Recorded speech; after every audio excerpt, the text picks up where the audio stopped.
থাই সিনেমার প্রয়াত নায়ক সালমান শাহ হত্যা মামলার আসামি সামিরা হক দেশ ছেড়ে ভারতে পালিয়ে গেছেন এমন গুঞ্জন ছড়িয়ে পড়েছে। তবে তথ্যের কোনো নিশ্চিত প্রমাণ এখনো পাওয়া যায়নি। এদিকে সালমান শাহর মামা আলমগীর কুমকুমের করা নতুন হত্যা মামলার তার স্ত্রী সামিরা হক প্রধান আসামি। এই মামলায় মোট 11 জন আসামির নাম রয়েছে।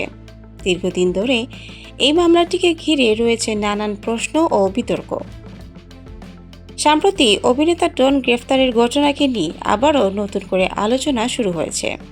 এদিকে সামিরা সত্যি দেশ ছেড়েছে কিনা কিংবা কিভাবে ভারতে পৌঁছালো এই বিষয়ে সংশ্লিষ্ট আইনশৃঙ্খলা রক্ষা বাহিনী বা ইমিগ্রেশন কর্তৃপক্ষ আনুষ্ঠানিক কোনো বক্তব্য এখনো পাওয়া যায়নি।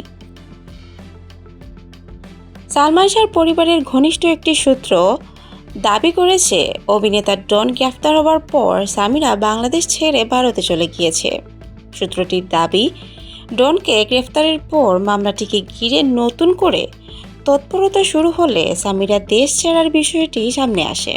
তবে তিনি ঠিক কবে এবং কিভাবে দেশ ছেড়েছেন তা এখনও নিশ্চিত নয়।